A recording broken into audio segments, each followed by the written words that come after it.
est-ce que on peut dire que le noir aujourd'hui est voué à une autre culture pour ne pas faire mériter sa culture et biaiser même sa culture? C'est pas là où le bas blesse. Vous savez, la culture, c'est comme l'homme. L'homme a une base, c'est-à-dire qu'on ne peut pas devenir autre chose. Il faut qu'on soit nous-mêmes d'abord. Ça, c'est essentiel. Mais dans nous-mêmes aussi, il faut qu'on puisse embrasser autre chose. C'est-à-dire que ce qui n'est pas bien. Le Japonais du Meiji, quand ils sont sortis, c'était une société aristocrate. C'était une société féodale. Quand ils ont vu l'industrialisation, ils savaient que c'est ça le futur. Ils ont trouvé un moyen d'embrasser cette industrialisation à leur façon. Nous, Africains, on veut tout copier et tout imiter comme si on n'existait pas. C'est pas possible. Je ne peux pas devenir autre chose. Ça devient en ce moment une prostitution intellectuelle. Ce qu'on doit devenir, c'est qu'on doit intégrer, mais on ne doit pas assimiler. Voilà.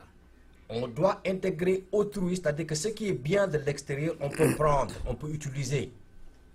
Et façonner ça à sa manière. Façonner ça à notre façon. C'est-à-dire que moi, je ne peux pas parler comme autre chose. Je suis africain, j'ai ma propre voix, j'ai ma façon de parler. C'est-à-dire que c'est ce que je suis.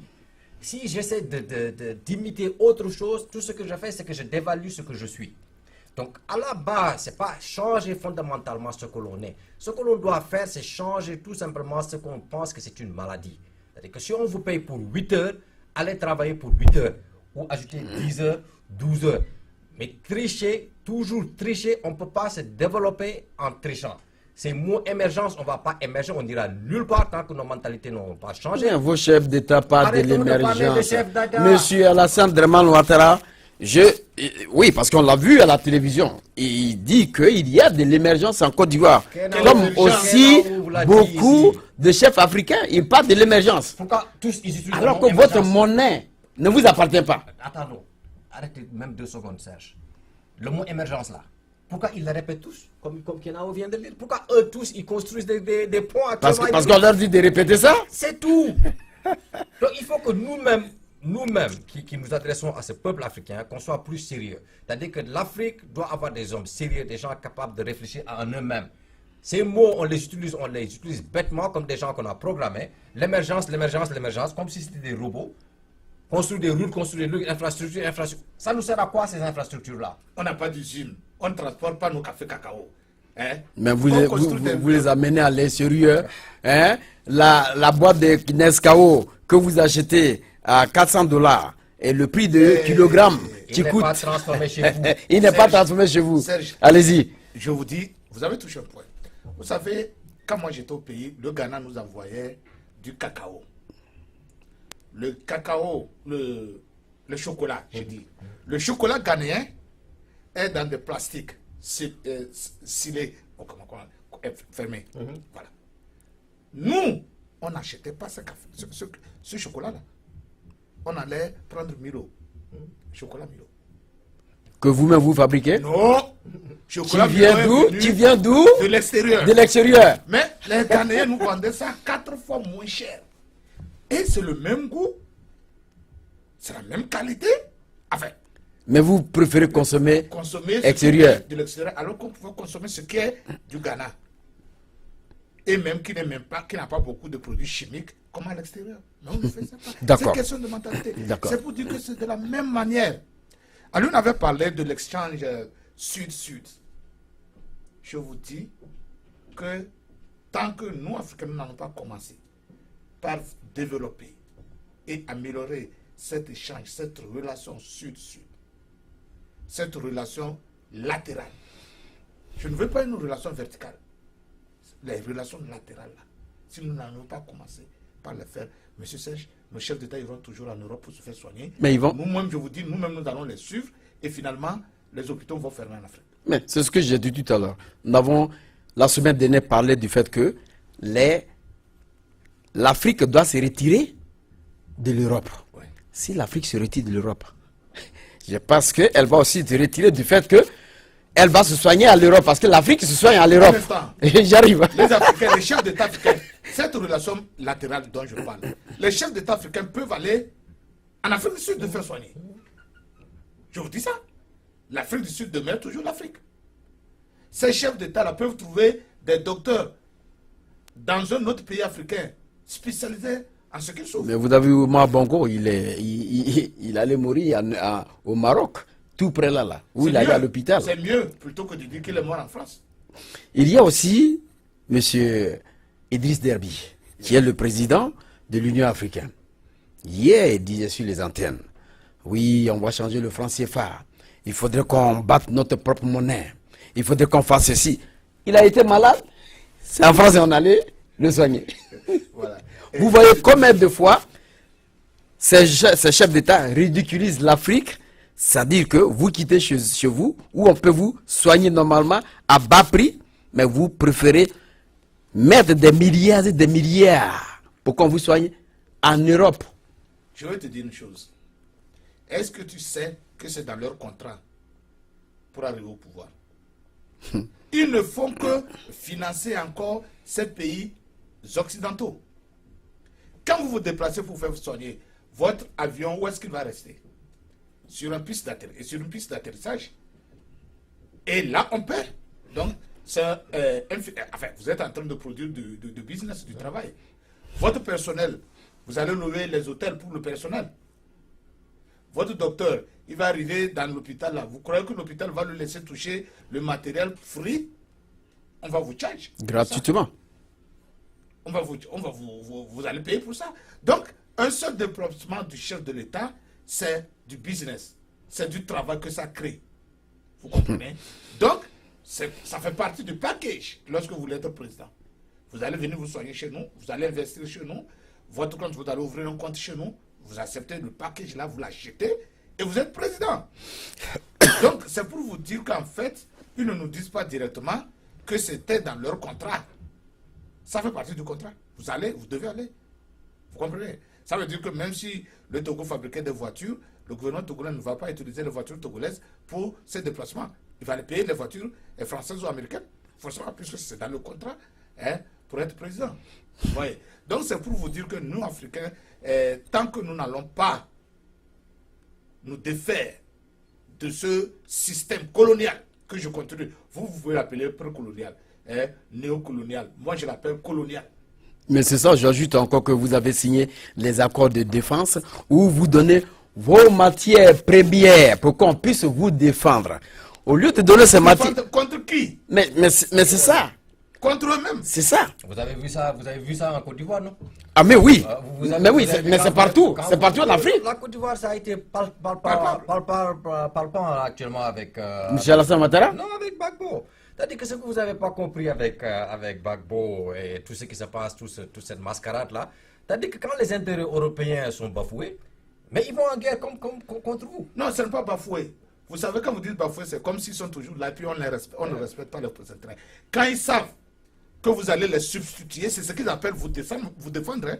Quand ils savent que vous allez les substituer par une autre puissance, ah là, ils vont vous défendre. C'est comme si vous perdez, alors qu'ils sont en train de perdre. C'est ça qui se passe en Afrique. Et je vous dis que tant que nous n'allons pas sortir de ce système colonial, c'est un système colonial. Nous n'avons pas besoin de défense.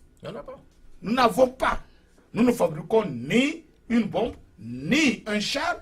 Nous ne faisons pas la guerre. Mais toutes ces guerres-là sont des guerres fictives. Sans cause. Quand on vous dit qu'il y a une guerre parce qu'un tel citoyen africain faisait ceci, c'est faux. Mais vous n'allez rien faire parce que vous avez toutes les bases militaires françaises chez vous installées qui vous protègent. Ils vous protègent contre qui? Il n'y a jamais eu un pays africain qui a attaqué les intérêts. un autre. Non. Est-ce qu'un pays africain a attaqué un autre pays africain? Dans l'histoire. Sans que... Donc vous voulez dire qu'eux-mêmes ils fabriquent les guerres? Ils fabriquent les guerres. Est-ce qu'il y a la guerre de Côte d'Ivoire? La guerre de Côte d'Ivoire. La guerre de Côte d'Ivoire. Elle a été fabriquée? Ah donc c'est Gbagbo qui a déclaré. Non mais je vous demande, mais sauf si c'est toutes les guerres en Afrique sont fabriquées, sont préfabriquées. Ce sont des guerres étudiées au laboratoire.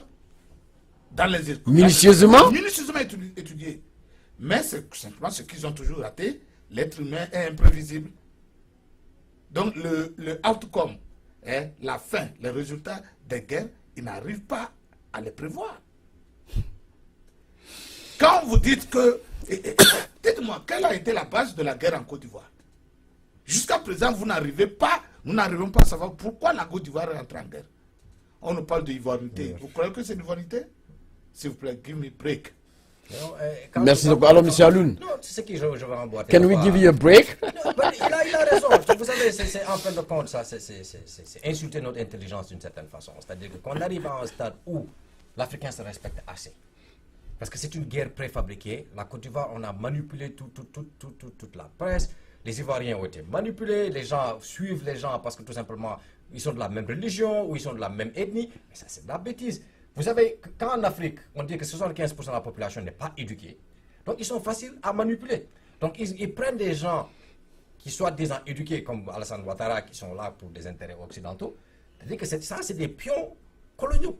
C'est-à-dire que quand Knao dit qu'on n'est pas en période post-coloniale, on est en période coloniale, mais ça, c'est un fait.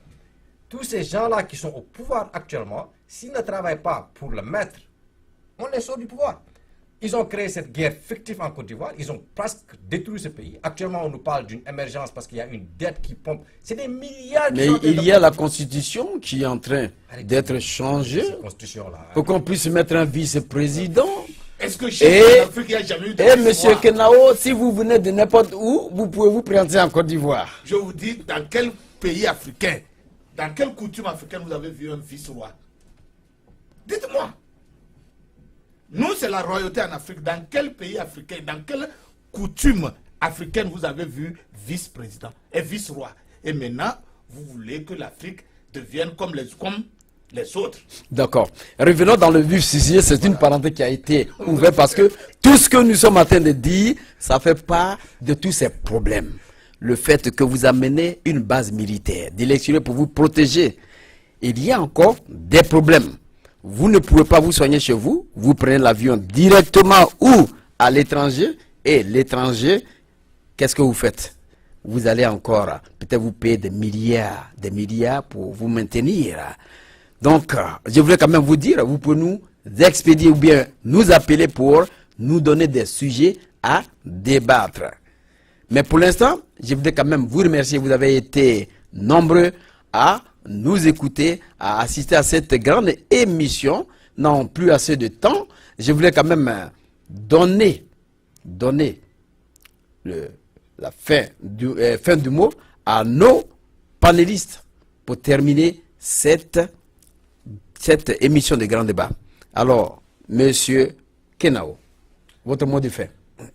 Mon mot de fin, c'est tout simplement de dire aux chefs d'État africains d'être fiers d'être africains d'abord, de faire confiance à leur docteur et de se faire soigner en Afrique, de développer les hôpitaux en Afrique, de demander à équiper les hôpitaux africains des dernières technologies pour qu'en fait, ils puissent se faire soigner chez eux et que leur population puisse bénéficier de ces dernières technologies.